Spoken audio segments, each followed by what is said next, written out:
어저께 제가 하나님은 선하시다 하는 것을 어제 저녁에 말씀을 드렸습니다. 성경 말씀에 이곳저곳을 찾으면서 그 하나님의 선하심을 어떻게 우리가 그 선하심을 이해하고 봐야 하는가 하는 것을 말씀을 드렸고, 오늘 아침 새벽에 죄라고 하는 것은 하나님의 선하심을 믿지 못하는 것이 죄다, 그렇게 얘기를 했습니다. 그러니까 우리는 다 예수 믿습니다, 십자가를 믿습니다, 그렇게 얘기를 하지만 실제로 그 내용이 없어요. 내용이 없으면 예수를 믿는데 예수의 뭘 믿습니까? 예수님의 십자가를 믿습니다. 그 예수님의 십자가를 믿는 게 뭡니까? 무슨 뜻입니까? 도대체 무엇을 믿으면, 예수님의 어떤 것을 믿으면 구원을 받습니까? 그러면 우리는 계속 질문을 하면 자세하게 내가 믿고 있는 기독교 신앙의 그 풍성한 내용을 잘 설명하지 못하는 경우가 많습니다. 그 아주 근본적인 것이 바로 하나님의 선하심이라는 것이고, 이야기를 계속 이제 전개해 나가는데, 오늘 우리가 살펴볼 것은 뭔가, 그러니까 죄라고 하는 것은 하나님의 선하심을 믿지 않고 하나님 안에서 만족하지 않는 게 죄다, 거기까지 얘기를 했죠. 오늘 우리가 살펴볼 것은 뭔가 하면, 하나님의 선하심이라고 하는 것은 복음 안에 풍성하게 나타나 있는데, 과연 그 복음이 무엇인지를 믿는, 복음을 믿는 신자들의 삶은 어때야 하는가?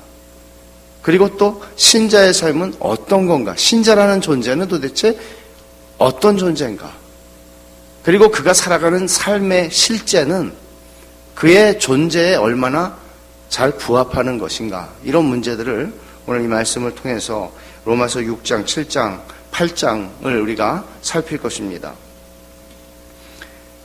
교회는 너무나 영광스러운 그리스도의 몸입니다. 본질상 하나님의 자녀가 된 중생한 신자들의 공동체입니다. 교회가 되는 것은, 교회는 건물이 아니라 사람입니다. 교회는 바로 여러분입니다.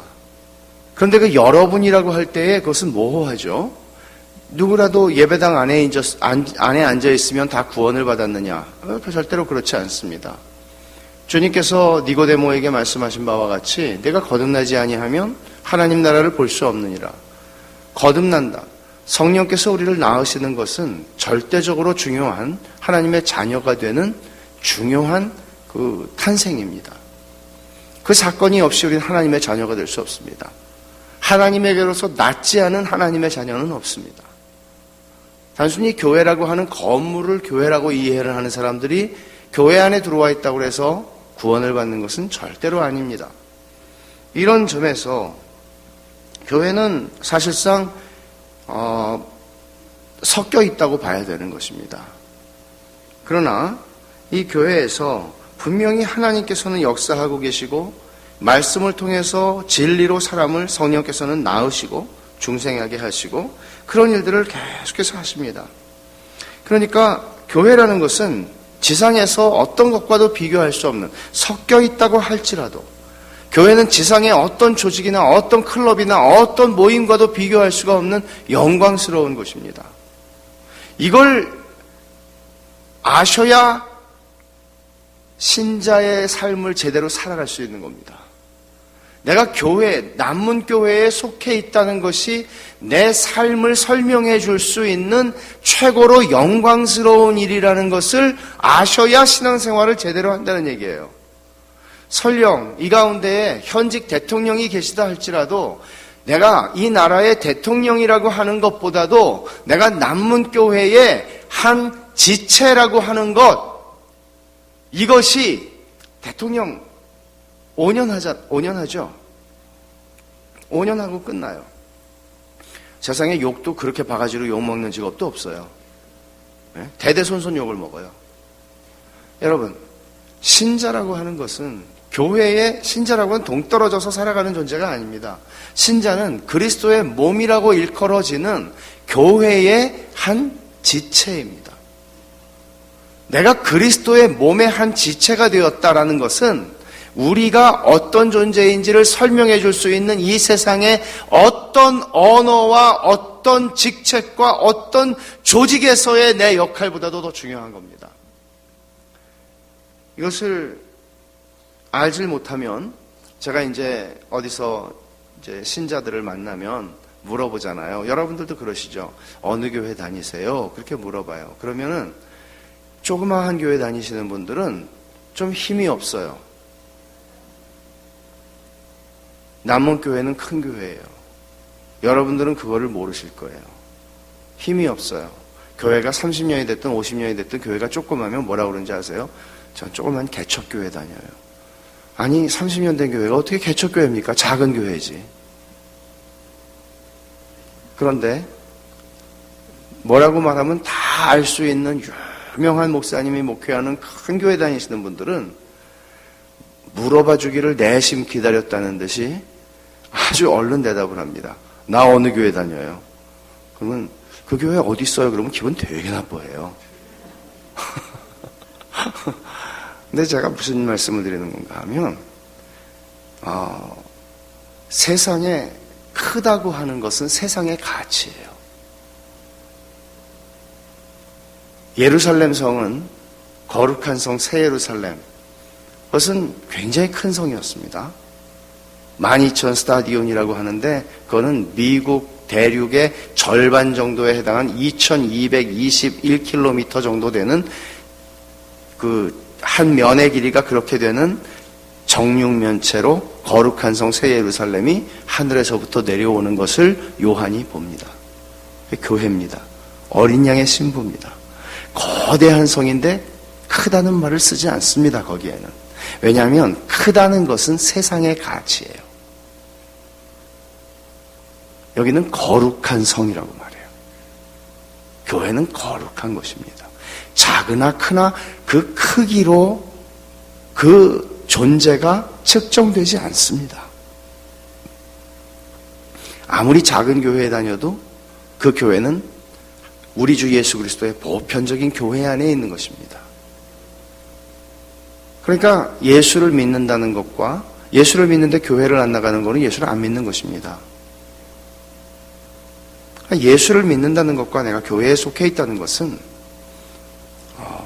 지금 살다가 말 문제가 아니라 우리의 영원을 붙잡아주는 우리의 특징이고 영원히 변치 않는 중요한 나를 설명해 줄 수 있는 것입니다.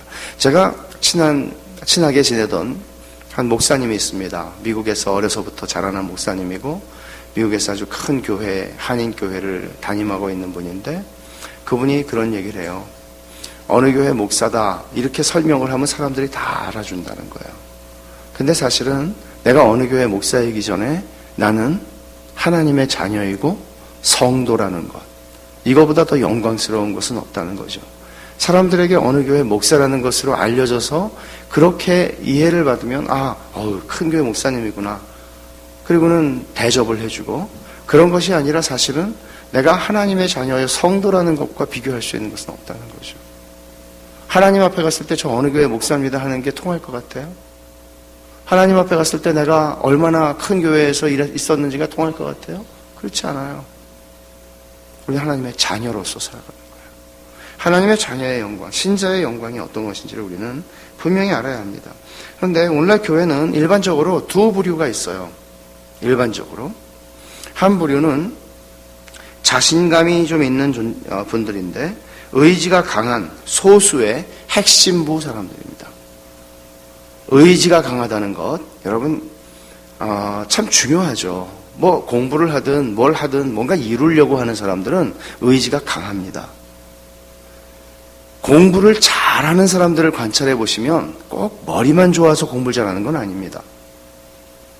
저는 공부는 못했어도 공부를 잘하는 사람들을 주변에 두고 관찰할 수 있는 기회가 많았습니다. 보면 하면 합니다. 그분들은. 가령 내가 새벽 기도를 하겠다. 결심을 해요. 연초에. 그러면 365일 합니다. 의지가 강해요. 내가 이걸 시험을 봐야 되겠다 그러면 공부를 하면 합니다. 근데 저는 머리는 좋은 것 같은데 의지가 약해서 공부를 잘해본 적이 없습니다. 믿거나 말거나. 의지가 강하면 제자 훈련도 하면 1등합니다. 그럼 제가 질문을 할게요. 신앙과 의지는 무슨 관계가 있습니까? 의지가 곧 신앙입니까? 하나님께서는 의지가 강한 사람들을 구원하십니까? 게으른 사람은 구원 못 받습니까? 천성이 게으른데? 아버지 닮아서 그런데? 의지와 신앙은 구별돼야 됩니다. 그런데 대부분의 경우에 교회도 사람이 모인 조직이기 때문에 교회에서 한다 그러면 하고 열심히 한다 하면 하고 교회에서 가르치는 거 다 한다 하면 결석하지 않고 하고 그렇게 하면 교회에서는 신앙이 좋은 것으로 오해를 받습니다. 그 사람이 설령 거듭나지 않았을지라도. 그리고 교회의 리더가 됩니다. 일어나는 일입니다. 소수의 그런 분들이 있습니다. 또 한편으로는 의지가 약하죠. 정말 내가 잘 믿어보려고 하는데 3일밖에 가질 않아요. 늘 넘어져요. 새벽기도 해보려고 결심했는데 벌써 오늘 빠졌어요. 아침에. 그것도 또 사경회 하는데 늘 넘어져요. 이 사람들은 좌절을 해요. 나는 안 돼. 아휴, 나는 언제 저렇게 저분들처럼 할 수 있으려나. 이런 사람들이 또 적지가 않습니다. 여러분, 이 두 부류의 사람이 다 온전치가 않습니다. 둘 다 신앙을 자기의 행위 위에 두고 있는 것은 잘못된 것입니다. 내가 잘했으니까 나는 믿음이 좋다 이렇게 착각할 수 있고, 나는 잘 못하니까 나는 형편없는 사람이야, 구원받았는지도 모르겠어, 이런 데로 가는 것도 결국은 자기의 잘하고 못하는 것에 근거를, 신앙의 근거를, 구원의 근거를, 하나님이 나를 사랑하시는 것의 근거를, 모든 신앙과 관련된 영적인 영역의 근거를 자기 자신의 행위 안에 두는 거예요. 신앙은 그런 게 아닙니다. 저는 전자에 속했든 후자에 속했든 여러분들이 복음의 이 진리 앞에 정말 편안해지셨으면 좋겠어요. 자기 자신에게 묶여서 사는 존재는 편안하지 못합니다. 편안할 수가 없습니다. 그래서 율법과 복음을 정확하게 구분하는 것이 여러분들이 복음을 제대로 이해하는 방법입니다. 율법과 복음의 차이가 무엇입니까? 제가 종이를 하나씩 나눠드리고 시험을 보면 별의별 대답이 다 나올 것입니다. 정말 정확하게 율법과 복음은 무슨 차이가 있습니까? 율법은 무엇이고 복음은 무엇입니까? 어떻게 말하면 우리는 이것을 아주 분명하게 구별할 수 있을까요?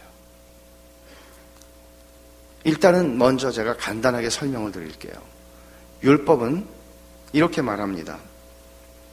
이렇게 행하라. 그러면 살 것이다. 명령입니다.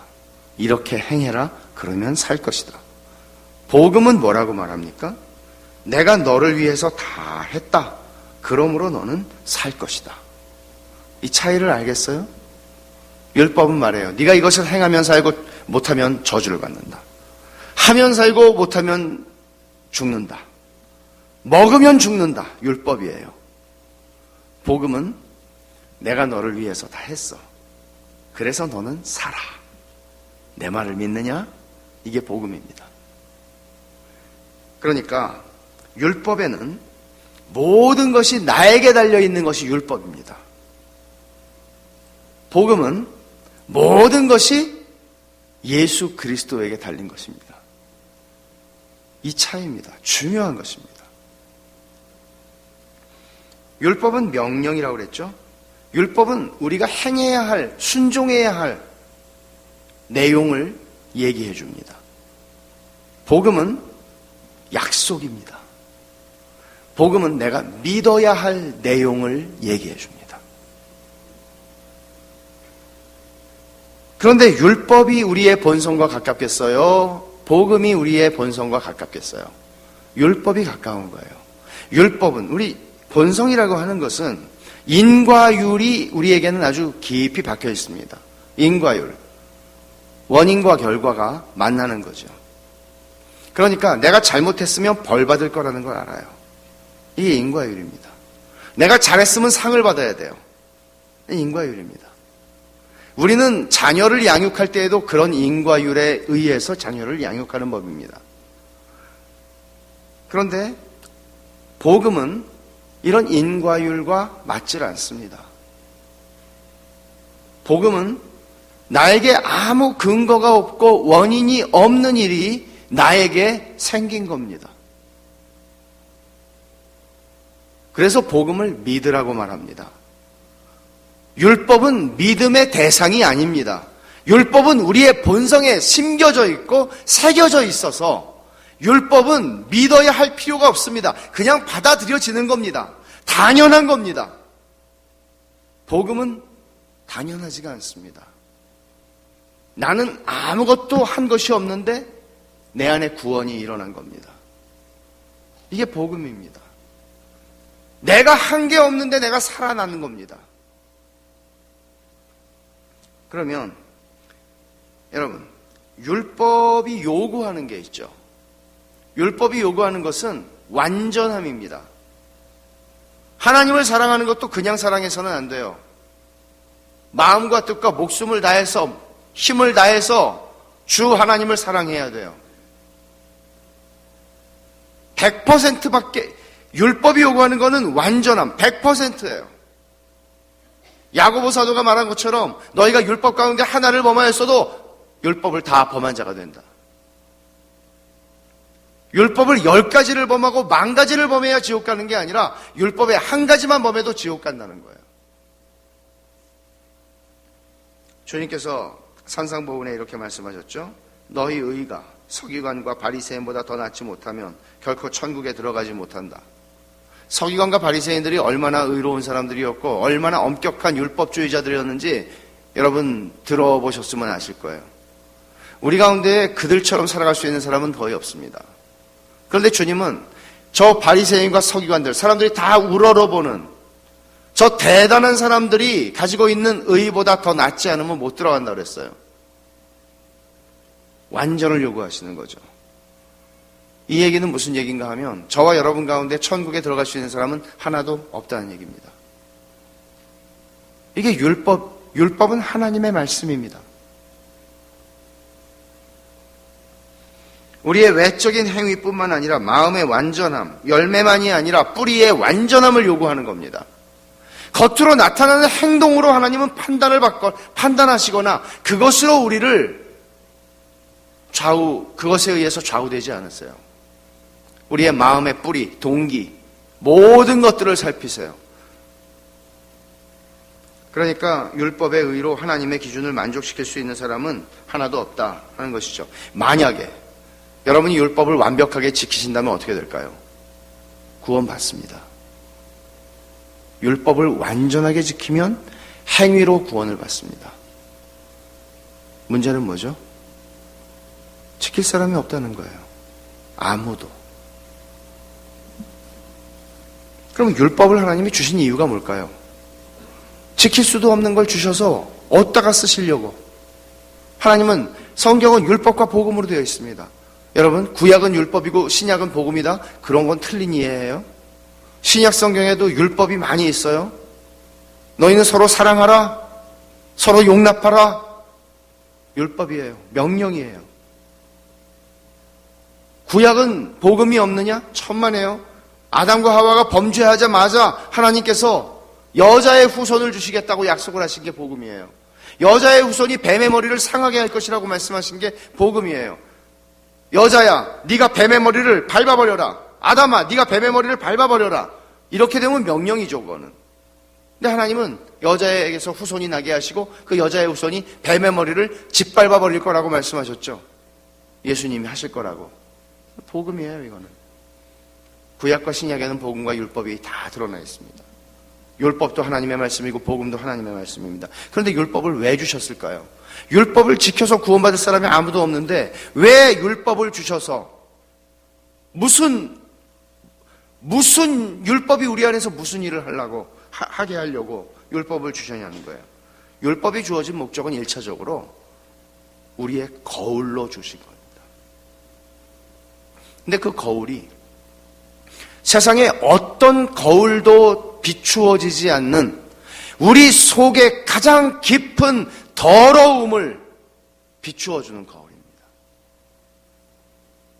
세상에 어떤 사람도 나를 향해서 그렇게 정직하게 볼 수도 없고 말해줄 수도 없는 우리 속에 가장 은밀하고 내가 알고 있는 것만을 얘기하는 게 아니에요. 내가 알지도 못하고 알 수도 없는 내 속에 더럽고 부패한 죄를 보게 하는 것이 율법의 기능입니다. 율법이 없으면 우리는 주제 파악을 절대로 할 수 없습니다. 율법이 없으면 우리는 절대로 자기 영혼에 대한 근심을 할 길이 없습니다. 왜? 잘났거든요. 잘 살고 있거든요. 앞으로도 살만 하거든요. 율법은 우리의 그 잘난 입을 닫게 해줍니다. 율법은 우리의 자기 의를 갈갈이 찢어냅니다. 율법은 우리가 그렇게 중요하게 여기는 자존심을 다 짓밟아 버립니다. 내가 누군지를 확실하게 알 수 있는 길은 율법을 대면하는 것입니다. 성령께서 그 율법을 온전하게 우리에게 조명하여 주실 때 모든 사람은 그 앞에서 이사야가 하나님의 거룩하심 앞에 섰을 때에 화로다 나여 망하게 되었도다. 그렇게 고백하지 않을 수 없습니다. 율법을 직면할 때 그 율법 안에는 하나님의 의로우심이 완전하게 나타나고 있고 하나님의 심판이 의로움의 기준에 따른 심판이 선명하게 보이기에 우리는 나는 죽었구나 라고 느끼게 되는 것입니다. 그래서 사람은 처절하게 자기가 누군지를 보지 않는 한 절대로 십자가에 달리신 예수님에게로 나아오지 않습니다. 예수 믿고 복 받는다더니 예수 믿고 자식 잘 되고 예수 믿고 건강해지고 예수 믿고 부자 된다.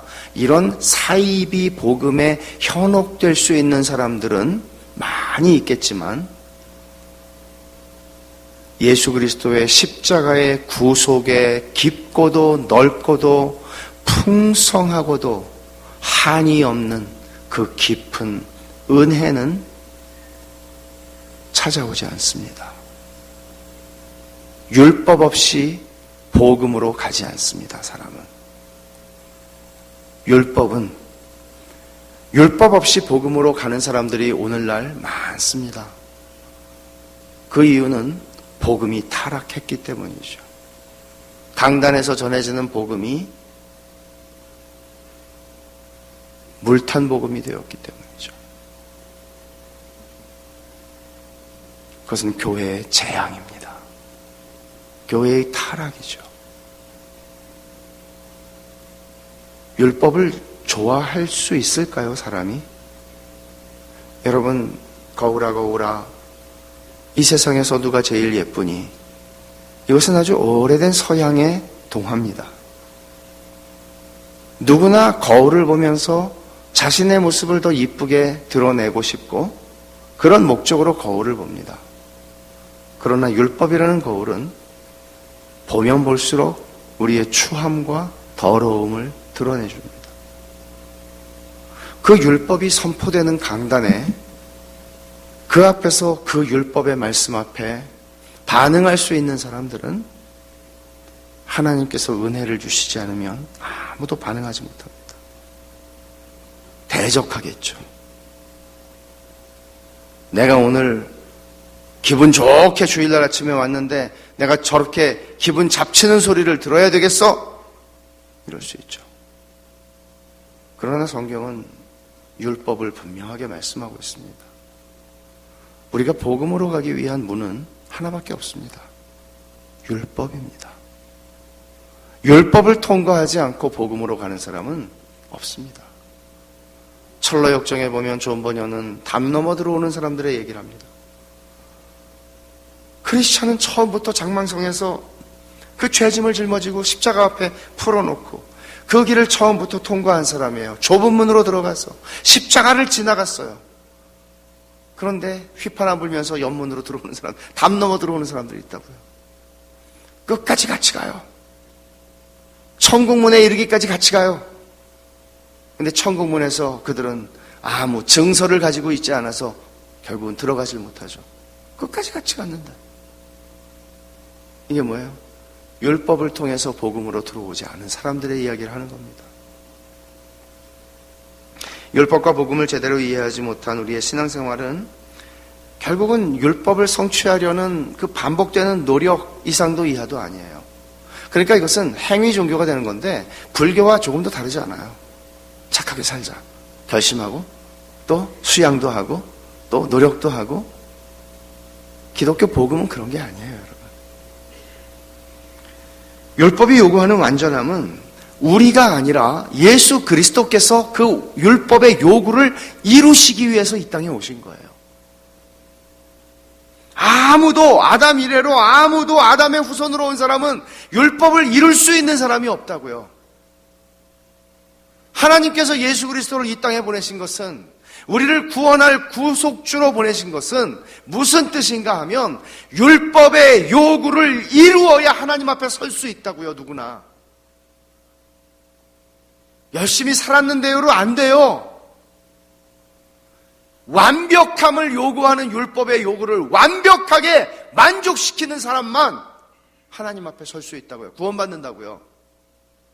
그 일을 나를 위해서 대신 이루기 위해서 오신 분이 예수님이에요. 하나님과 화목하고 하나님과 완전한 자유 속에서 사귐의 관계를 누릴 수 있게 하는 그 완전한 의로움이 그리스도로부터 하나님의 은혜로 십자가를 통해서 믿는 모든 사람들에게 그 예수님의 의로움이 전가돼서 믿는 자들에게 내 것이 되어서 내 죄는 예수님에게로 가져가지고, 그리고 우리는 하나님 앞에서 믿음으로 말미암아 의롭다함을 받은 자들이 되는 겁니다. 루터는 하나님의 의라고 하는 단어를 읽을 때마다 너무나 무서웠어요. 이 사람은 정말 탁월한 신학자였거든요. 마틴 루터, 종교개혁자. 근데 하나님의 의라는 단어를 보면 무서워서 견딜 수가 없었어요, 이 사람은. 하나님의 의를 율법이라는 개념에서 제대로 이해한 겁니다. 하나님의 저주가, 진노가 지금이라도 떨어질 것 같아서 견딜 수가 없었어요. 죽을 수도 없었어요. 죽음 이후에 무서운 진노 때문에. 그러던 그가 믿음으로 말미암아 의롭다함을 받는다고 하는 이 로마서 1장의 말씀을 읽었을 때 그는 정말 그 인생을 뒤집어 놓는, 아니죠. 인생만 뒤집어진 게 아니죠. 세계 역사의 거대한 물줄기가 그 시골 독일의 수도사 한 사람을 통해서 역사의 물줄기가 확 바뀌어진 거죠. 믿음으로 말미암아 의롭다함을 받는다고 하는 이신칭의의 이 복된 교리가 기독교를 넘어지게도 하고 서게도 하는 이 교리가 한 사람 안에 진정으로 깨달아졌을 때 이 사람을 통해서 종교개혁이라고 하는 어마어마한 역사가 500년 전에 일어난 겁니다. 기가 막힌 일이죠.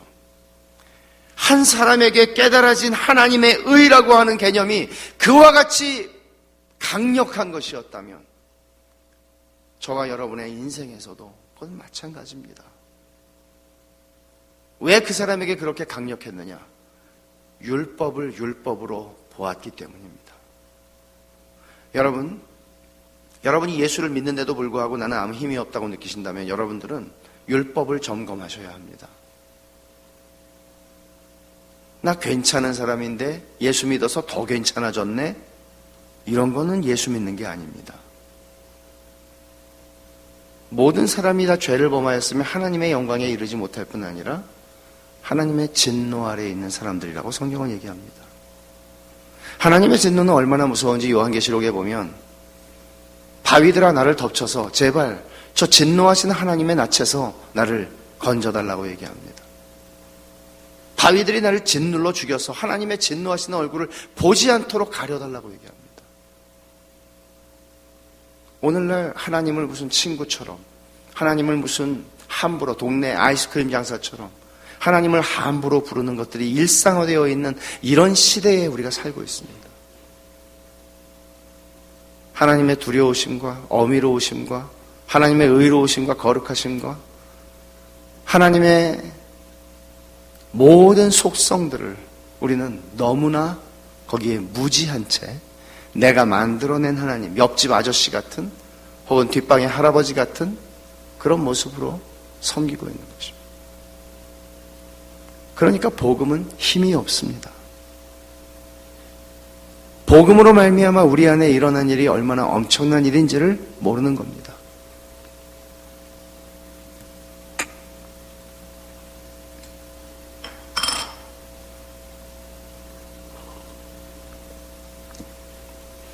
그래서 이런 율법과 복음의 관계를 생각해 볼 때 신자는 사실 참 아이러니인데요.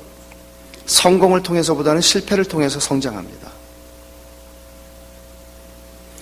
무슨 말인가 하면요. 나는 율법을 지금 잘 지키고 있구나. 나는 지금 너무나 그리스도인으로서 잘 살고 있구나. 나는 참 내가 봐도 대견하다. 이렇게 신자는 성장하지 않아요. 율법을 제대로 아는 사람은 내가 아무리 잘해도 자기 의에 이를 수 있는 근거를 나에게 주지 않아요. 진짜 율법은. 그 하나님 앞에서 주님, 내가 오늘 이렇게 예를 들어서 내가 주님 선교사로 나를 헌신하고 내가 남은 인생을 주님 위해서 다 살겠습니다 하지만 그럼에도 불구하고 그는 계속해서 회개하는 사람으로 살아가는 거예요. 마틴 루터가 종교개혁을 일으킨 게 뭐 일으키려고 일으킨 건 아니에요. 95개의 신학적인 자기가 주장하고 싶은 95개의 신학적 진술을 비텐베르크 교회 문에다가 붙여놨거든요. 그런데 그건 보통 학자들이 하던 일이었어요. 그런데 그렇게 써붙였는데 여러분 그 95개라는 거는 많은 사람이 알지만 무슨 내용인지 알고 계세요? 첫 번째 내용이 뭔가 하면 신자의 전생에는 회개다. 회개 한 번 하고 예수 믿으면 끝나는 게 아니고 신자의 삶이라는 것은 전체가 회개에서 회개로 회개에서 회개로 이어지는 삶이다. 이게 신자의 삶이다 그랬어요. 참된 신자는 그렇게 회개하는 것입니다. 무엇을 회개할까요? 죄를 회개하는 거죠. 죄를 뭐라고 그랬어요? 하나님의 선하심 안에서 만족하지 못하는 게 죄라고 그랬죠. 하나님이 언제나 나에게 선을 베푸시는 것을 믿지 못하는 게 죄라고요. 우리는 얼마나 하나님 안에서 만족하며 살아가나요? 그것을 회개하는 겁니다. 하나님 안에서 만족하지 못하는 날. 그러니까 우리는 자기 의에 이르는 것이 아니라 참으로 내가 하나님 앞에 죄인이구나 하는 것을 살면 살수록 신앙생활을 하면 할수록 바울이 그랬던 것처럼 내가 죄인 중에 괴수라고 말했던 것처럼 마지막에 그는 그렇게 자신을 인식하는 겁니다. 하나님께 더 가까이 가면 가까이 갈수록 내 죄가 더 밝히 드러나는 거죠. 몇 년 전에 돌아가신 방지일 목사님께서 그런 말씀을 자주 하셨습니다. 기도는 죄를 찾는 현미경이다. 기도는 죄를 찾는 현미경이다. 옆에서 그분을 뵐 수 있는 기회가 참 많이 있었는데 그분이 하시는 말씀에 많은 그 기초에는 그 이야기가 깔려 있었습니다. 기도는 죄를 찾는 현미경이다. 하나님 앞에 여러분들이 깊어지면 깊어질수록 여러분들이 과거에는 죄라고 인식하지 못했던 것들이 죄로 드러나게 된다는 얘기죠. 기도하는 삶이 없이는 회개할 수가 없는 거예요. 기도가 회개였어요. 기도가 회개인 거예요. 여러분, 여러분의 기도를 한번 생각해 보십시오. 여러분의 기도는 처음부터 뭘 달라고, 이걸 달라고, 저걸 달라고 하는 것으로 끝나지 않습니까, 혹시? 내가 말하고 싶은 것들 10가지, 20가지 리스트를 가지고 그걸 다 얘기하면 기도가 끝나지 않느냐고요. 여러분의 기도는 여러분의 죄를 찾아주는 현미경입니까? 기도가 하나님의 말씀에 이끌릴 때에 그렇게 되는 것입니다. 우리는 점점 전보다 더 자신의 행위와 실력이 아니라 그리스도를 의지하는 쪽으로 가게 되는 겁니다. 신앙생활은 이렇게 의존하는 것으로 더 가는 거예요. 내가 누군지를 점점 더 아니까. 신앙생활이라는 것은 이렇게 경품을 타가고 이렇게 상을 걸어, 이스라엘 사람들은요, 이스라엘 군대에, 제가 이스라엘의 정통한 분으로부터 들은 얘기입니다. 사실 확인은 하지는 않았습니다만은 그분이 이스라엘을 거기서 공부하셨고 정통한 분이시기 때문에. 근데 그분이 그런 얘기를 해요. 이스라엘 군대에는, 학교에는 훈장이 없고 상이 없답니다. 그런 데가 있을까요, 여러분? 동기부여가 될 수 있을까요? 군인들이 훈장을 타고 여기다가 쫙 붙이는 게 얼마나 멋있어요. 없대요. 학교에 상이 없대요. 왜? 상은 하나님한테 받으라고. 대단한 나라예요. 정말 대단한 나라예요. 상은 하나님한테 받으라고. 사실은 우리들도 동기부여를 하기 위해서 상을 걸 때가 많이 있죠. 교회에서도. 그러나 본질적으로 정말 우리가 하늘에 있는 상을 바라보느냐 하는 거예요. 단순히 여기서 누가 잘하나 기재기를 하는 신앙생활이 아니에요. 신앙생활이라는 것은 엎어지고 넘어지면서, 오늘 5장 20절 한번 보세요. 로마서 5장 20절. 율법이 들어온 것은 범죄를 더하게 하려 함이라. 그러나 죄가 더한 곳에 은혜가 더욱 넘쳤나니. 죄가 더한 곳에 은혜가 넘쳤대요. 이건 정말 아이러니한 거죠. 죄가 더한 것에 은혜가 넘쳤다 그러니까 뭐라고 얘기를 하는 거예요? 6장 1절에 사람들이 물어볼 말을 바울이 직접 하고 있어요. 그런즉 우리가 무슨 말 하려? 은혜를 더하게 하려고 죄에 거하겠느냐? 아, 죄가 많은 곳에 은혜가 넘치니까 죄를 지면 되겠군. 구원파가 여기까지 가는 겁니다. 구원파는 6장, 7장, 8장이 없습니다. 그래서 구원받은 사람은 아무렇게나 살아도 되는 겁니다. 구원받았으니까. 바울 사도의 얘기는 뭐예요? 그럴 수 없느니라. 그럴 수 없느니라. 죄에 대하여 죽은 우리가 어찌 그 가운데 더 살리요. 진짜 은혜를 받은 사람, 진짜 구원의 은혜를 받은 사람, 진짜 율법을 통해서 복음의 어마어마한, 복음 안에 나타난 하나님의 선하심과 사랑과 자비와 긍휼과 그 구원의 은혜를 입은 사람은 절대로 그렇게 못 산다. 죄 가운데 들어가지 못한다. 내 죄가 그리스도 예수를, 내 사랑하는 구주 예수를 십자가에 못 박아 죽인 죄의 대가를 내가 너무나 잘 알기 때문에 그렇게 갈 수 없다. 이겁니다. 그러니까 제가 이제 율법에 대해서 설교를 하는데 어느 다른 지방에 계신 목사님이 한번 저희 교회에서 예배를 드리고 나서 휴가를 와가지고 점심 먹으면서 저한테 질문을 해요. 목사님처럼 설교하면 사람들이 너무나 막 살지 않을까요? 제가 말한 건 이런 거거든요. 바로 이거예요. 우리 주 예수 그리스도께서 모든 것들을 다 이루셨다는 거예요. 그러니까 내가 어떤 행함으로, 내가 어떤 열심으로 내가 구원에 조금이라도 기여할 수 있는 것이 없고, 성화도 하나님의 은혜로 되는 것이다. 그러니까 그래도 좀 사람들이 구원을 이루려고 힘써야 되는 게 아니냐고 빌립보서에 있듯이. 물론 그 얘기를 합니다. 그러나 많은 경우에 은혜의 복음을 잘 설명하고 나서 조미료를 율법으로 치는 경우가 있어요. 그래도 여러분 열심히 안 하면 어떻게 될지 몰라요. 이렇게 하는 거예요. 여러분 하기에 달렸어요. 그래도 다 하시긴 하셨는데 그래도 요만큼 여러분이 하셔야 돼요. 이렇게 얘기를 하는 거예요. 그러면 사람들은 복음을 깨닫지 못해요.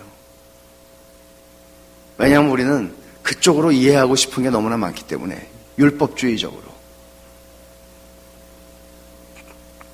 그래서 로이드 존스가 이런 말을 했어요.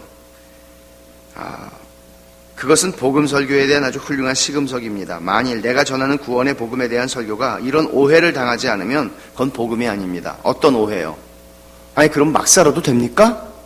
이런 질문을 하게 만들어야 복음을 제대로 전하는 거라는 거예요. 그럼 막 살아도 되겠네요? 예수님이 다 하셨으니까? 그럼 복음을 제대로 전한 거예요. 그러면 그 다음 얘기를 할 수 있는 거예요. 그런데 우리는 그 다음 이런 질문이 나올 수 없도록 아예 처음부터 너무나 모든 것들을 함께 이렇게 섞어서 준단 말이에요. 그러면 사람들은 복음을 깨닫지 못해요. 복음의 은혜가 뭔지 몰라요.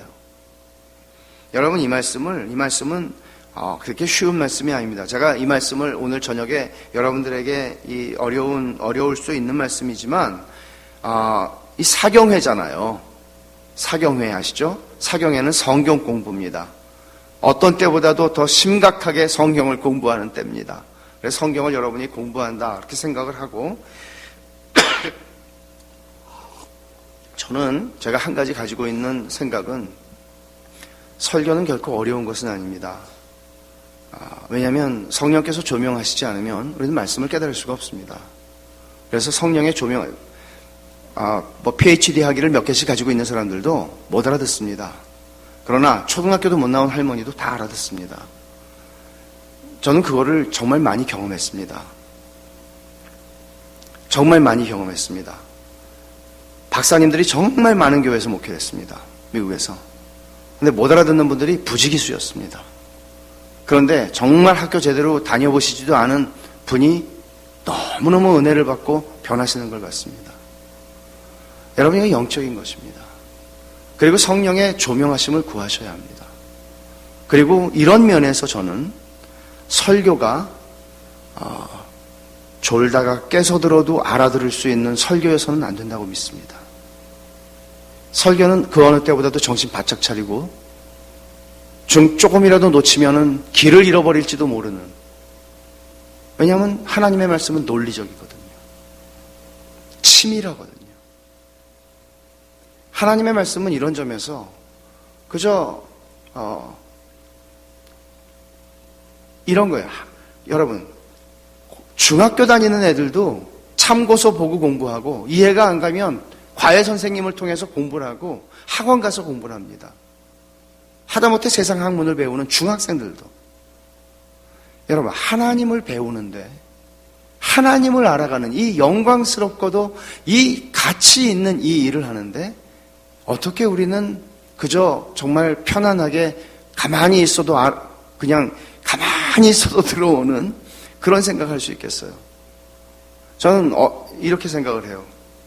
지나가는 말이지만 여러분들이 기독교에 대해서 어떤 이해와 관습적으로 어떤 생각을 가지고 계시느냐 하는 것, 어떤 것인지 전 잘 모릅니다. 그러나 일반적으로 한국교회에 지금 지배하고 있는, 한국교회를 지배하고 있는 생각은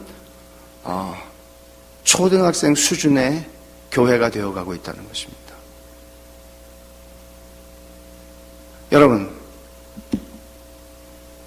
성경을 연구하십니까? 성경을 읽는 것조차도 간신히 해나가는 수준이 아닙니까? 왜 우리는 하나님, 그 영광스러운 하나님을 아는 것에 그토록 쉬울 거라는 생각을 하고 있을까요? 정말 하나님을 알고 있는 것입니까? 저는 여러분에게 지나가는 사람으로서 도전을 하고 싶습니다. 하나님을 아는 것보다 더 큰 가치는 없습니다.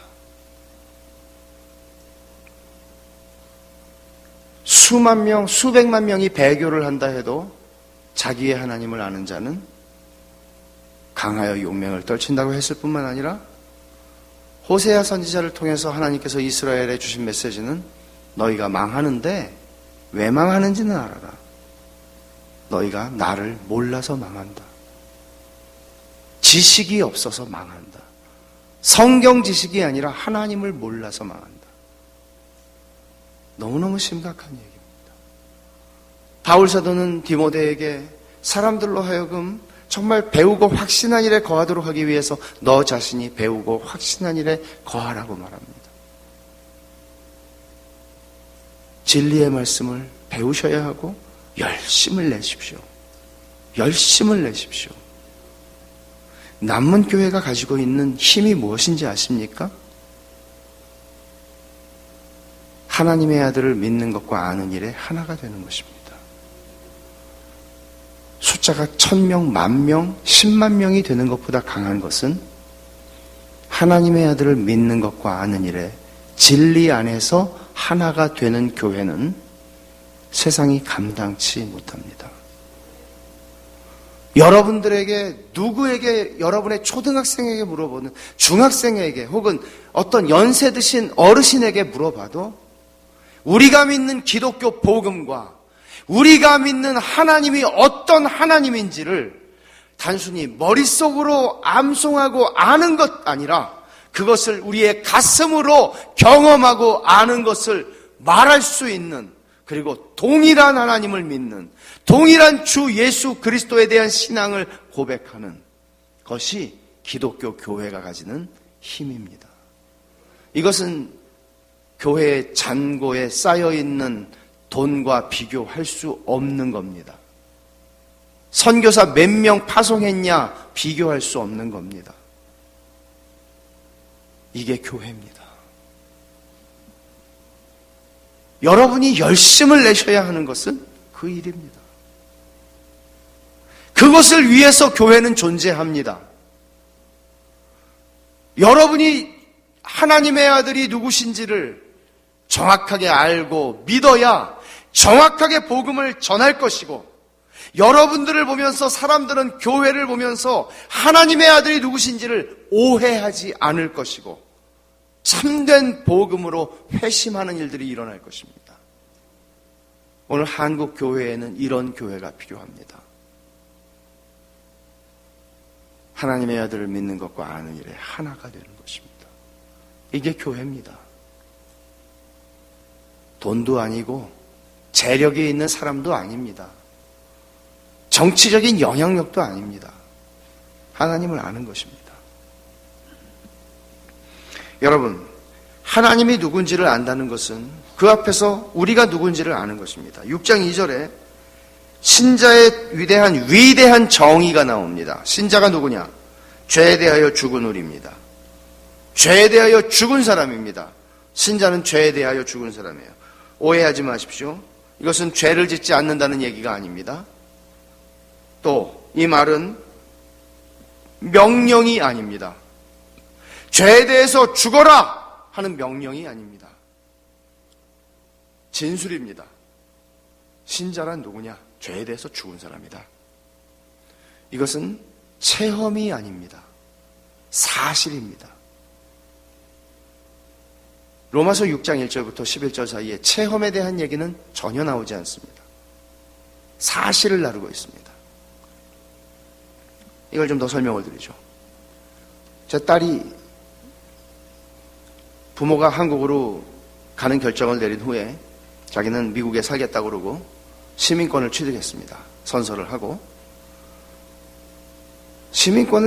미국 시민권을 취득했다고 해서 걔가 갑자기 저하고 통화를 하면서 영어를 쓰는 건 아닙니다. 여전히 걔는 걔입니다.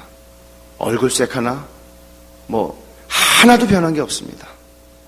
그러나 사실이 변한 건 있습니다. 걔는 한국에 들어오려면 비자 받고 들어와야 됩니다. 예전에 한국 국적을 가진 한국인이 아닙니다. 생긴 것만, 생각하는 것만, 여러 가지 한국의 피가 있지만 팩트, 사실은 미국 사람입니다. 미국 사람이라고 그러죠. 저도 경험이 되질 않습니다. 체험이 되질 않습니다. 그러나 그것은 사실입니다. 그런 의미에서 제가 죄에 대하여 죽은 우리라고 하는 말을 이해해야 하고 6장 1절부터 11절까지 하는 말씀은 사실에 대한 얘기지, 신자는 이런 사람이다 하는 얘기지, 네가 이걸 경험했니? 물어보는 게 아닙니다. 그리고 명령도 아닙니다. 죽어! 죄에 대해서 죽어! 명령이 아닙니다. 죄에 대해서 넌 죽은 사람이야 이미. 이거를 아셔야 신자가 신자의 영광과 부르심을 알고 살아가는 겁니다. 그렇지 않으면 신자의 권리와 영광을 누릴 수가 없는 거죠.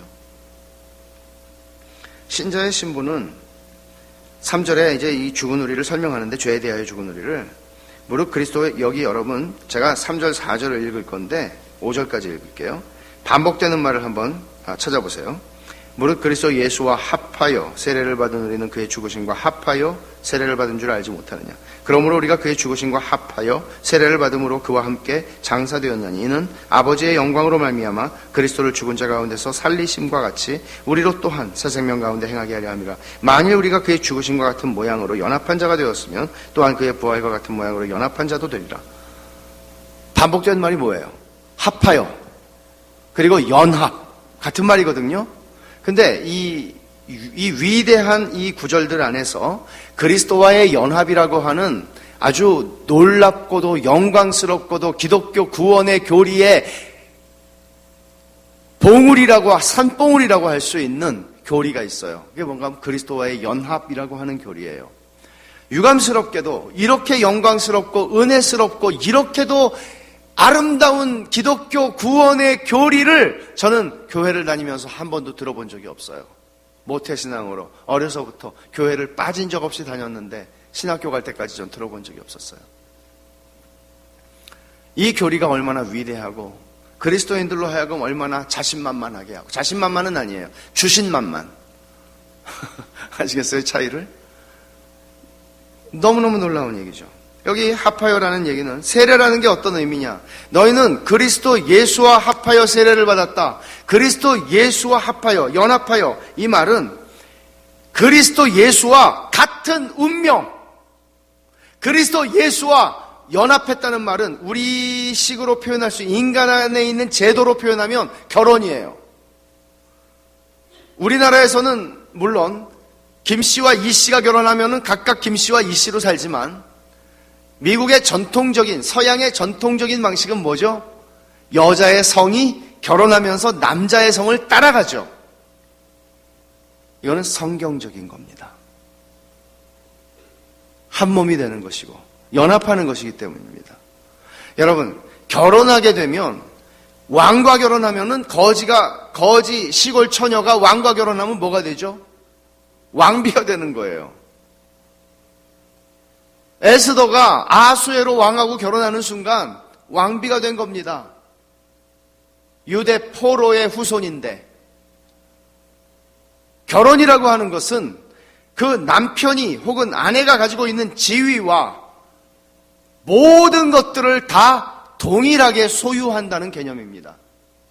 결혼을 해서 통장 따로따로 가진다, 성경적이지 않습니다. 결혼을 해서 재산 등록을 따로따로 한다, 성경적이지 않습니다. 모든 것이 공동의 소유가 됩니다.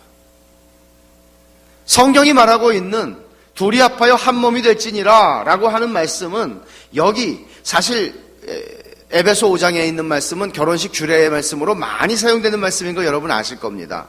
그런데 그 마지막에 바울 사도가 뭐라고 그러죠? 이것은 그리스도와 교회에 대하여 하는 말이다. 결국 바울 사도가 말하고 싶었고 드러내고 싶었던 심오하고도 놀라운 영적인 진리는 그리스도와 교회의 관계란 말이에요. 그걸 설명할 수 있는 인간 언어와 제도는 부부관계, 결혼이라는 거예요. 제가 어제 말씀드렸죠. 결혼으로 시작해서 결혼으로 끝나는 게 성경책이라고. 우리는 어린 양의 신부라고요. 말하자면 여기서 그리스도와 연합했다. 세례라는 것은 그리스도와 연합하는 의식이에요. 그래서 사실은 우리는 장로교회이기 때문에 물을 뿌리는 세례를 베풀죠. 근데 저는 장로교회를 미국에서도 목회를 해서 하고 있었지만은, 기회가 되면은 물속에 담근다, 그렇게 정관을 썼어요. 뭐 기회가 안 되면 뿌리고 담그는 게 더 좋다. 제가 담그면 오래 담궈요. 왜 그런지 아세요? 그리스도와 함께 죽고 죽은 거예요. 물속에 장사 지내는 거예요. 그리스도와 함께 다시 사는 거예요. 그럼 막 뽀글뽀글하고 막 그냥 죽는다고 그러는데 더 놀라요. 아직 안 죽었다. 죽어라. 그리스도와 함께 죽고 그리스도와 함께 사는 것. 이 자리로 들어오는 의식이 세례입니다. 세례는 함부로 받으라고 권할 게 아닙니다. 세례는 자신이 분명한 신앙 고백을 가지고 그 신앙 고백의 근거는 중생과 회심이죠. 그리고 내가 이제는 만인 앞에서 하나님의 자녀요, 죄 씻음을 받은 죄인이라는 것을 내가 고백하고 만인 앞에 내가 하나님의 자녀가 된 것을 선언하고 싶습니다. 드러내고 싶습니다. 그게 세례예요. 여기서 얘기하는 거죠. 그러니까 지금 그리스도와 같은 운명이 되었다, 그런 얘기를 하는 것인데, 이것을 이제 연장해서 어떻게 설명을 하는가 하면은 6절에 우리가 알거니와 우리의 옛사람이 예수와 함께 십자가에 못 박힌 것은, 옛사람이 예수와 함께 십자가에 못 박혔다. 여러분, 우리의 옛사람, 이 옛사람이 누굴까요? 굉장히 중요한 질문입니다. 옛사람이 의미하는 게 뭘까요? 너무나 많은 사람들은 옛사람은 죄성을 의미한다, 육체적인 본성을 의미한다, 옛 본성, 정욕을 가리키는 말이다, 이렇게 이해를 합니다. 그러나 천만에요. 여기서 바울 사도가 얘기하는 옛사람은 그런 옛사람이 아닙니다. 옛사람은 아담과 연합했던 옛사람입니다. 예수 그리스도와 연합하기 전에 사람은 다 아담과 연합되어 있습니다. 아담이 지은 죄가 나의 죄입니다. 아담이 죄를 지음으로 말미암아 하나님의 진노를 받고 지옥으로 가야 하는 존재가 된 것처럼 나는 그런 존재로 태어납니다. 태어날 때부터. 아담과 연합해 있습니다. 아담과 같은 운명입니다. 공동 운명입니다. 왜냐하면 아담의 후손으로 다 태어났기 때문이죠. 그런데 그 옛사람이 그리스도 예수께서 십자가에 못 박히셨던 2000년 전에 팔레스틴에서 십자가에 못 박혀 죽으실 때에 나의 옛사람이, 우리가 포함이 되는 거예요. 나의 옛사람이 그리스도 예수와 함께 십자가에 못 박혀 죽었대요. 그러면 하나님의 진노를 받아야 하고 지옥에 가야 할 나의 옛사람, 죄인인 옛사람, 원죄와 자범죄로 죽어서 영원히 지옥의 형벌을 면할 수 없는 옛사람인 내가 예수 그리스도의 십자가에 죽으실 때에 그와 함께 같이 있었다는 얘기예요. 어마어마한 선언이에요, 이것은. 그리고 그리스도와 함께 살았어요. 이걸 새 사람이라고 그래요. 고린도후서 5장 17절에 보라, 새 것이 되었도다. 새로운 피조물. 고친 게 아니라 새로운 존재가 되었다고요. 새 사람. 그 새 사람은 예수 그리스도와 연합한, 이제는 예수 그리스도의 신부가 된, 그러니까 예수 그리스도와 연합했다는 것은 이런 겁니다. 하나님이 나를 보실 때 나는 연약하여 넘어지고 쓰러지고 범죄하고 주님을 배반하고 너무나 연약하고 범죄하기 쉬운 존재인데, 하나님께서는 나를 보실 때, 예수님은 죄를 알지도 못하셨고 죄를 범하지도 않으셨는데 예수님께서 그러하신 것처럼 나를 보신다는 얘기예요. 이게 그리스도와의 연합이라는 교리가 가지고 있는 어마어마한 은혜예요. 믿어지세요? 하나님께서 여러분들을 보실 때 예수님을 보시듯이 보신다는 거예요. 예수님과 공동 운명이라고요. 하나님께로서 난 자들은 예수님과 공동 운명이라고요.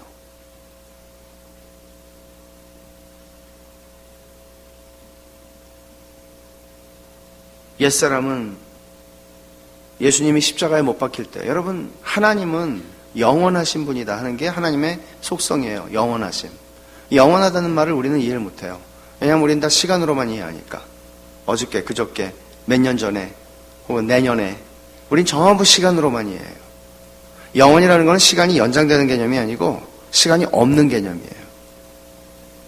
그러니까 하나님의 전지하심이라는 것은, 여러분, 우리는 뭘 알아도 단면적으로 알아요. 근데 하나님은 앞과 뒤와 모든 것, 하나님은 보시면, 저는 여러분들의 여러분들의 앞만 보고 있지만 하나님은 여러분들의 뒤까지도 보시고 아래도 보시고 여러분들의 속도 보세요. 그러니까 하나님이 알고 계시는 하나님의 지혜와 지식은 하나님의 영원하심과 함께 시간적으로도 우리는 장래에 일어날 일, 미래에 일어날 일, 수천 년 후에 일어날 일 몰라요. 5분 후의 일도 몰라요. 근데 하나님은 과거로부터 미래까지 영원하시기 때문에 모든 것들을 마치 손바닥 안에 보는 것처럼 보실 수 있는 분이에요. 하나님에게는 어제 하루가 1000년 같고 1000년이 하루 같다. 이 비유도 사실 약한 거죠. 영원이라는 개념은 이런 개념이에요. 그러니까 우리는 하나님이 태초 전에, 창조하시기 전에 우리를 예정하셨고 택정하셨다. 믿어지지가 않아요. 하나님은 하세요.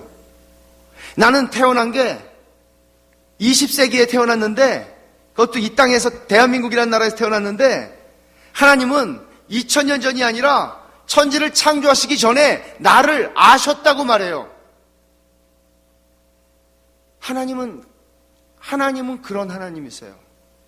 하나님에게 우리를 택정했다, 예정했다. 아무 문제도 아니에요. 우리의 이성과 우리의 생각으로 그걸 따지려 드니까 믿어지지가 않고 이해가 안 가는 거죠. 하나님을 이해하려고 하다니. 여러분, 성경이라는 것은, 신학이라는 거는요, 신학의 전제가 있어요. 신학의 전제는 하나님은 이해할 수 없는 분이다예요. 그게 신학의 전제예요. 그런데 하나님께서는 당신을 우리에게 설명해 주신 게 성경이에요. 그럼 우리는 성경을 열심히 알면 하나님을 다 알 수 있다고 생각해요. 천만에. 그래서 어떤 신학자들은 이렇게 설명을 했죠, 그거를. 하나님께서 마치 어린아이들, 우리가 어린아이들, 말도 제대로 못하는 아이들, 이제 말 막 배우기 시작하는 아이들 있으면은 우리가 이렇게 말하잖아요, 부모들이. 어이구, 그랬어요, 그랬어, 어이구, 잘했어요, 잘했어요. 막 이렇게 하잖아요. 그러면 애들이, 아, 우리 아빠는 말을 저렇게 이상하게 하는구나. 아, 우리 아빠는 저렇게 말을, 그게 아빠구나. 그렇게 이해를 하는 것처럼 하나님을 알면 안 된다는 거예요. 하나님께서 우리가 알아들을 수 있도록 그렇게 말씀하신 게 성경입니다. 이 성경을 통해서 우리가 이성으로, 우리의 모든 감각으로 하나님을 알도록 알기를 원하셔서, 하나님을 알아야 하나님을 영화롭게 하고, 하나님을 알아야 사랑하니까, 하나님을 알아야 사니까, 영생은 유일하신 참 하나님과 그의 보내신 자 예수 그리스도를 아는 것이라고요. 알지 못하고 살 수가 없어요. 그 인격이신 하나님을 아는 거예요.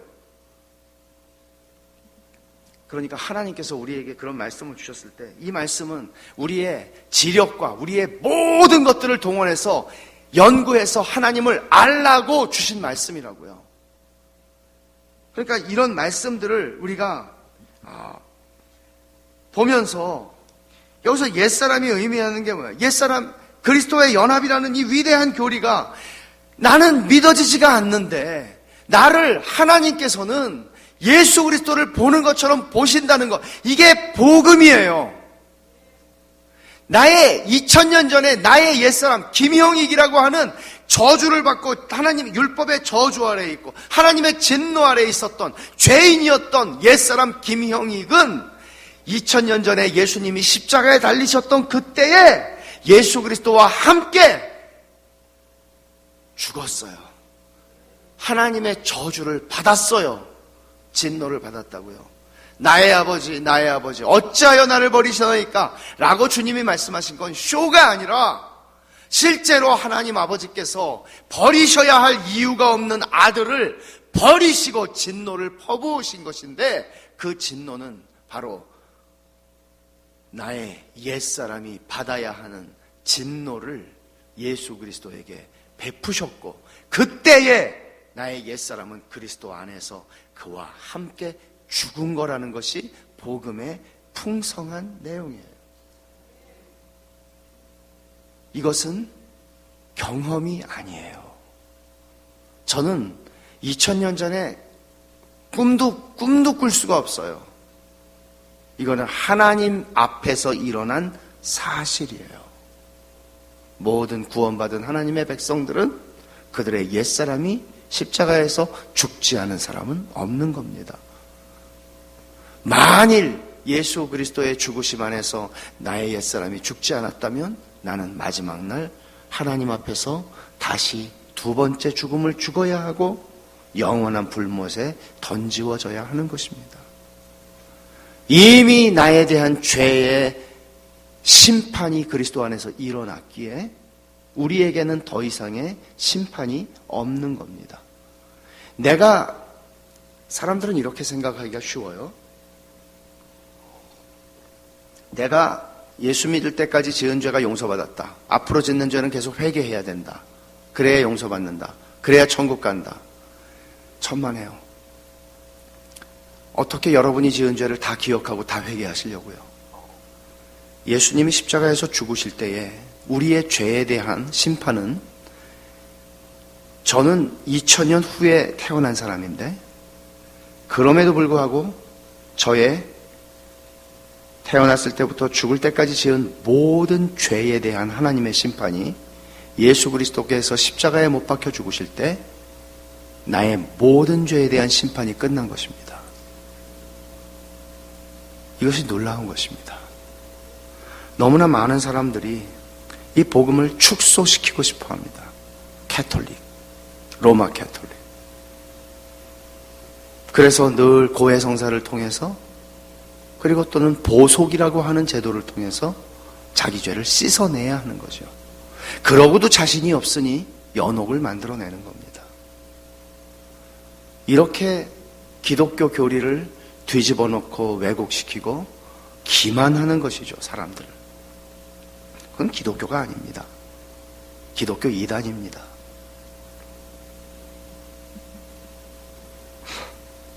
그러면 여러분, 옛사람이 죽었어요.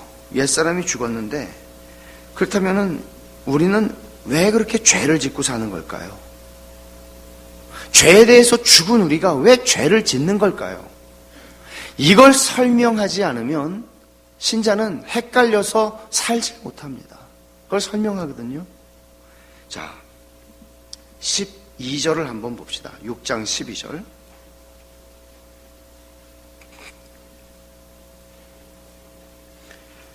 그러므로 너희는 죄가 너희 죽을 몸을 지배하지 못하게 하여 몸의 사욕에 순종하지 말고. 자, 이제 명령이 나옵니다. 죄가 너희 죽을 몸을 지배하지 못하게 해라. 이 명령을 기억하세요. 14절 보세요. 죄가 너희를 주장하지 못하리니 이는 너희가 법 아래에 있지 않고 은혜 아래에 있습니다. 이건 명령이 아니라 진술이에요. 사실이에요. 죄가 너희를 주장하지 못하리니 14절. 12절은 죄가 너희 죽을 몸을 지배하지 못하게 하라. 뭐예요 도대체? 지배하지 못한다며요. 근데 지배하지 못하게 하라고 명령하고 있죠. 이 두 구절의 차이는 죽을 몸과 12절에 죽을 몸과 14절에 너희를, 이 두 단어를 구별하는 것이 열쇠입니다.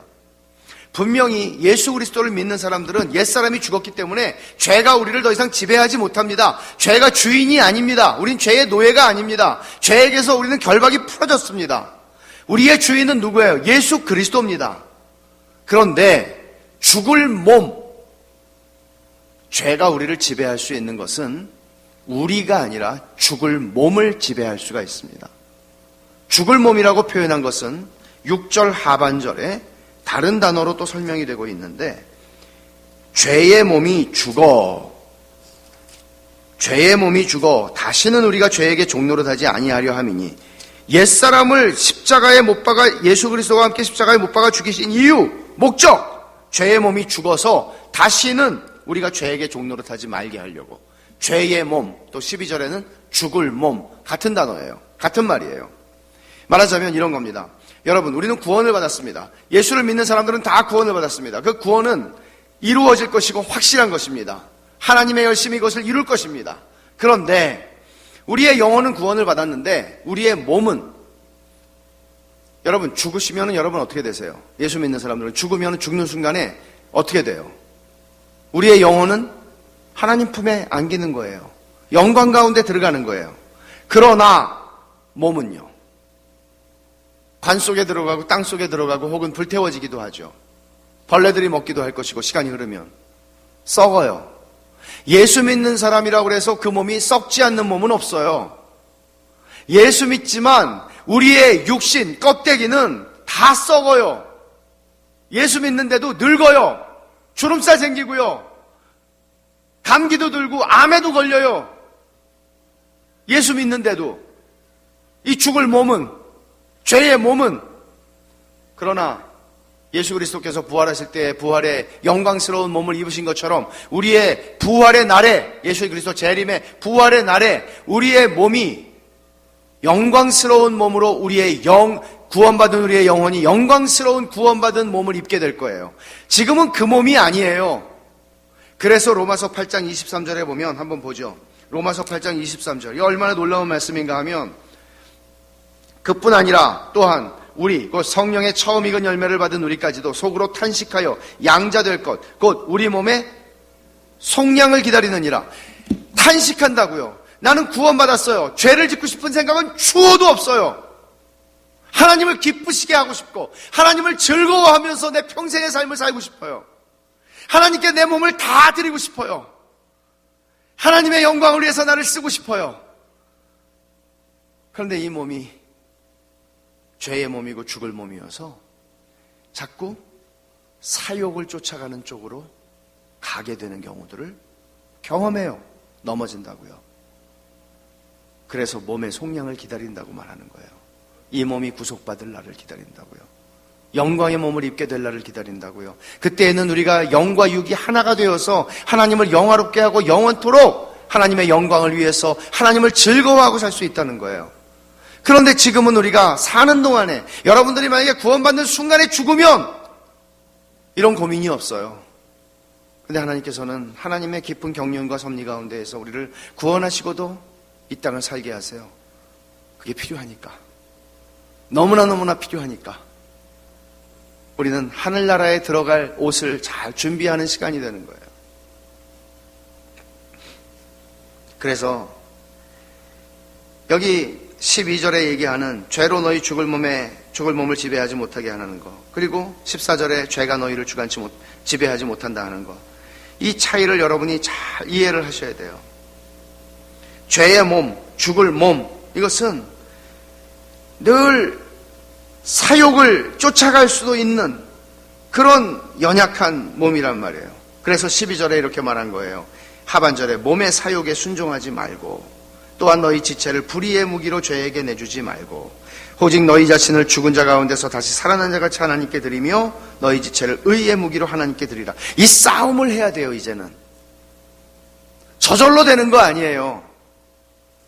내가 범죄하지 않고 하나님께 내 삶을 드리기를 위해서 내 눈과 코와 귀와 모든 내 손과 발이 하나님의 의의 종으로 지체로 드려질 수 있도록 이 싸움이 신자들의 싸움인 거예요.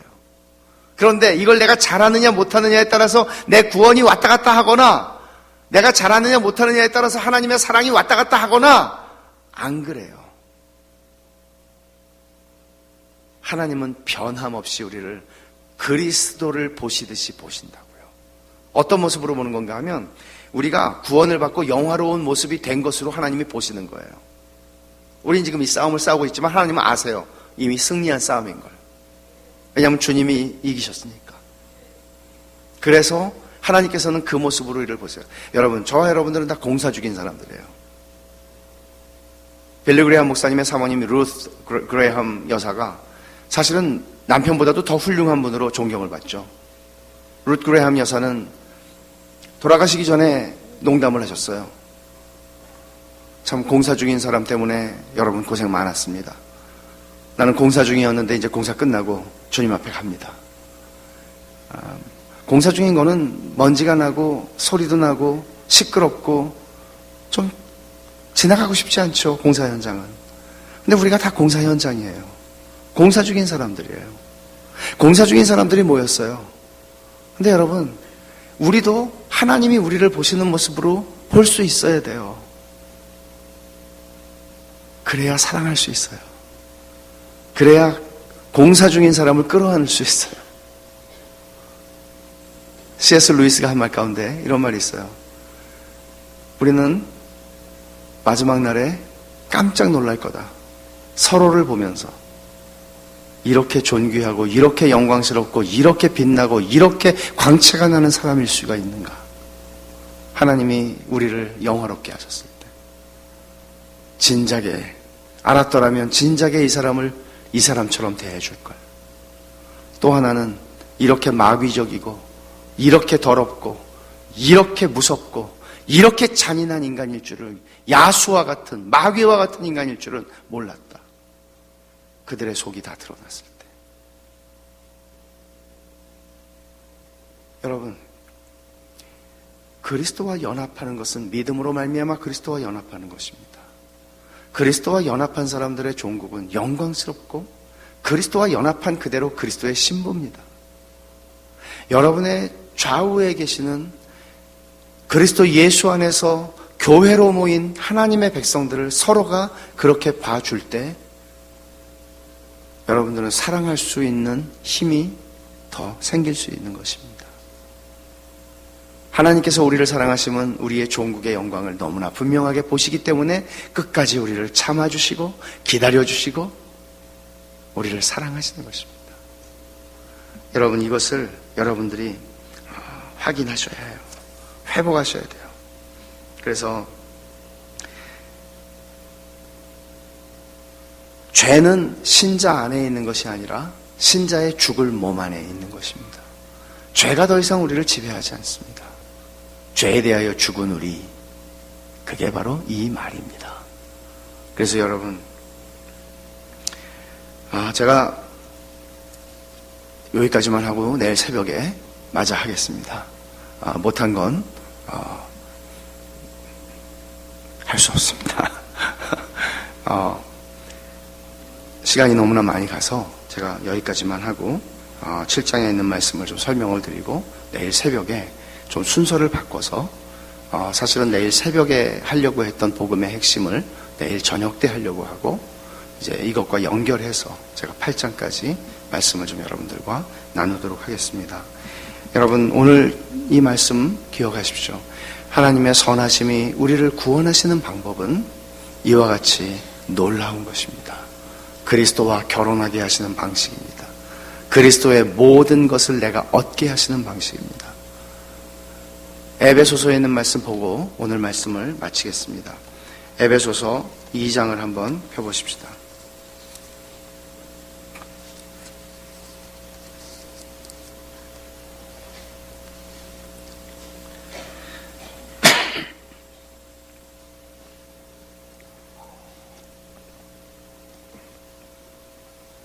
(5절에) 4절에 보면 4절부터 제가 몇 절을 볼게요.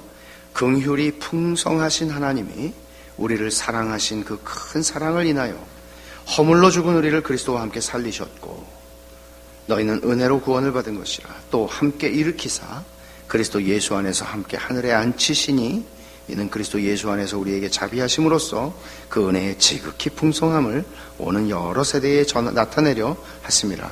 여기에 그리스도와 함께 살리셨다. 아까 로마서 6장에서 본 말씀이에요. 그리스도와 함께 살리셨다. 거기서 끝나지 않아요. 함께 일으키사. 이 말이 우리말로는 시제가 불분명하지만 함께 일으키셨다. 부활시키셨다. 그 다음에 그리스도 예수 안에서 함께 하늘에 앉히시니 앉히셨다. 과거예요. 과거. 그러니까 예수님이 십자가에서 죽으시고 부활하시고 승천하셔서 하늘 보좌 우편에 앉으셨다 그랬죠. 그거 알죠? 하나님께서 우리를 보실 때, 성도들을 보실 때 우리는 이미 하늘 보좌 우편에 그리스도와 함께 앉아있는 존재들이에요. 불변합니다.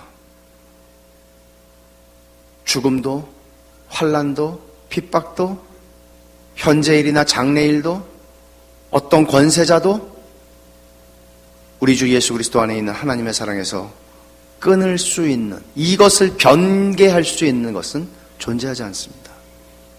그것을 말하고 싶어서 바울사도는 로마서 5장과 6장과 7장과 8장을 쓴 것입니다.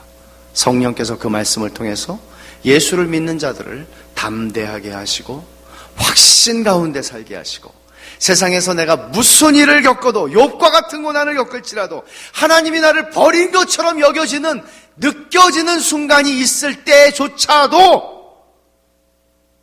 우리 주 예수 그리스도 안에 있는 하나님의 사랑에서 끊을 것이 없다는 사실을 담대하게 말하게 하는 것입니다. 왜냐하면 구원은 내 안에 근거가 있는 게 아니라 2000년 전에 십자가에서 죽으신 그분, 그 일어난 사건, 그리고 그 안에 나의 옛사람, 아담과 연합하여 죽을 수밖에 없는 옛사람이 이미 심판을 받고 죽었기에 나는 그리스도와 함께 살림을 받았고 하늘 보좌 우편에 영광 가운데 앉은 존재로 하나님이 나를 여기시는 겁니다. 신자가 이 사실을 알고 살아가는 사람입니다. 얼마나 영광스럽습니까? 이것을 아는 자는 거기에 걸맞게 살아가는 겁니다. 기도하겠습니다. 하나님 아버지 감사합니다. 하나님의 그 크신 사랑과 그 자비와 그 지혜와 그 무한하신 능력을 저희들의 구원을 위하여 행하신 그 예수 그리스도의 십자가의 복음 안에 다 드러내셨으니 하나님 너무 감사합니다. 하나님 아버지, 예수님과 연합하여 연합한 자로 이 땅을 살 뿐 아니라 영원히 예수님의 신부로 살아가도록 저희들을 불러주신 그 하나님의 은혜와 자비하심을 찬송합니다. 하나님 아버지, 저희는 이렇게 약하고 이렇게 넘어지기 잘하고 이렇게 범죄하기 잘하는 저희들인데도 하나님께서는 그 큰 은혜로 그리스도 예수 안에서 저희를 위하여 모든 것을 이루셨으니 감사합니다. 참으로 그 은혜를 아는 자답게, 그 은혜를 받은 자답게 하나님의 눈앞에서 거룩을 추구하고 죄와 싸우며 피 흘리기까지 싸우며 살아가는 저희가 되게 하옵소서. 하나님 아버지, 하나님의 아들을 믿는 것과 아는 일에 하나가 되는 하나님이 정말 이 시대에 원하시는 그런 교회로 남은 교회를 세워 주시옵소서. 예수 그리스도 이름으로 기도하옵나이다. 아멘.